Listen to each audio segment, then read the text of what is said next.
আরজি করে নারকীয় ঘটনা ও খুনের প্রতিবাদে কাঁথি মহকুমা শাসক দপ্তরের সামনে বিক্ষোভ কর্মসূচির ডাক দিল বিজেপি। আগামীকাল সোমবার দুপুর 2টায় এই বিক্ষোভ কর্মসূচি দেখাবে বিজেপির কর্মী সমর্থকরা।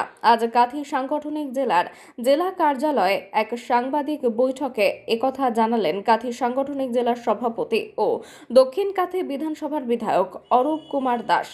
এই সাংবাদিক বৈঠকে উপস্থিত ছিলেন কাঁথি লোকসভা কেন্দ্রের সাংসদ সৌমেন্দু অধিকারী এবং জেলা সাধারণ সম্পাদক ডক্টর চন্দ্রশেখর মণ্ডল। আমরা প্রেস মিটটা করতে যাচ্ছি। আপনারা প্রত্যেকেই জানেন যে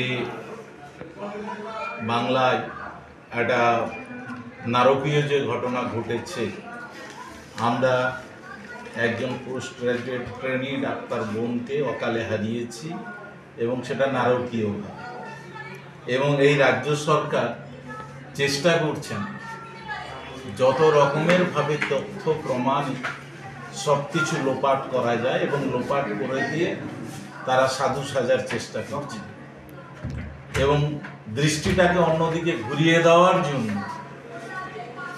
বিধানসভা ডেকে 7 দিনের মধ্যে ফাঁসি চাই এই ধরনের আইনও আনতে চাইছেন, যারা আইনের প্রতি ন্যূনতম শ্রদ্ধা জানেন না। আইন আমাদের দেশে কঠোর আইন রয়েছে, ধর্ষণেরও জন্য আইন রয়েছে, ধর্ষণ এবং হত্যা তার জন্যও নির্দিষ্ট আইন রয়েছে। দরকার সদিচ্ছা নিয়ে আইনটাকে প্রয়োগ করা। আর এই রাজ্য সরকার যেখানে কামদুনি থেকে শুরু করে হাঁসকালি থেকে শুরু করে সবটাই চাপা দিয়ে দিয়েছেন, পার্ক স্ট্রিট থেকে শুরু হয়েছিল, এটাও চাপা দেওয়ার জন্য যত রকমের তথ্য প্রমাণ লোপাট করা যায়। যে মেন কালপ্রিট সন্দীপ ঘোষ, তাকে সে যখন নিজের লজ্জায় পদত্যাগ করছে, নাটক করে তাকে কয়েক ঘন্টার মধ্যে অন্য হসপিটালে বদল করে দেওয়া হচ্ছে। এই হচ্ছে রাজ্য সরকারের ভূমিকা। তারা নাকি আবার আইন আনতে চাইছে কিনা 7 দিনের মধ্যে ফাঁসি। 7 দিনের মধ্যে ফাঁসি ভারতীয় বিচার ব্যবস্থায় হয় না, কারণ একটা বিচার ব্যবস্থায় ইনকোয়ারি হয়, বিচার হয়, তারপরে তার শাস্তি দেওয়া হয়। যাই হোক, এগুলো তো পরের কথা। আমরা এই আন্দোলনে সমাজের সমস্ত স্তরের মানুষ, প্রতিটি স্তরের মানুষ অংশগ্রহণ করছেন, তারা তাদের দাবি জানাচ্ছেন, আরজি করের নির্যাতিতার বিচার চাইছেন। সেই পরিবারকে এবং পশ্চিমবাংলাকে আমরা আগামী দিনে একটি সুস্থ সমাজ ব্যবস্থা দেওয়ার জন্য সব মানুষ, সমাজের সব স্তরের মানুষ এই আন্দোলনে অংশগ্রহণ করছে এবং এই আন্দোলনের ফলে ওদের ভিত কেঁপে গেছে। তাই নানা রকম ভাবে, নানা রকম অজুহাতে প্ররোচনা তৈরির চেষ্টা চলছে। ভারতীয় জনতা পার্টি এই রাজ্যের প্রধান বিরোধী দল, বাকি দুটো দলের অস্তিত্ব সেইভাবে নেই। বামফ্রন্টের কথা না বলাই ভালো।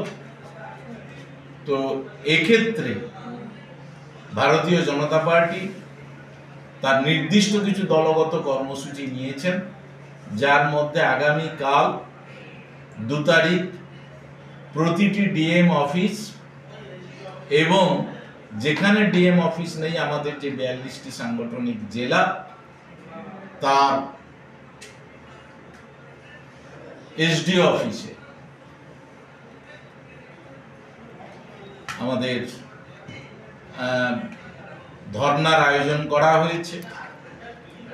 4 তারিখে ব্লক অফিসগুলোতে, প্রত্যেকটি ব্লক অফিসে ধর্নার আয়োজন করা হয়েছে এবং 6 তারিখে আমরা প্রত্যেকটি মণ্ডলে একটি কর্মসূচি দিয়েছি, চাক্কা জ্যাম।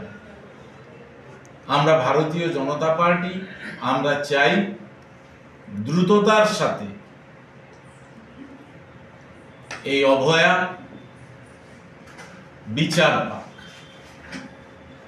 এবং ভারতীয় জনতা পার্টির প্রত্যেক সদস্য আমরা ওই পরিবারের পাশে রয়েছি, এইটুকুই আমাদের বলার বিষয়।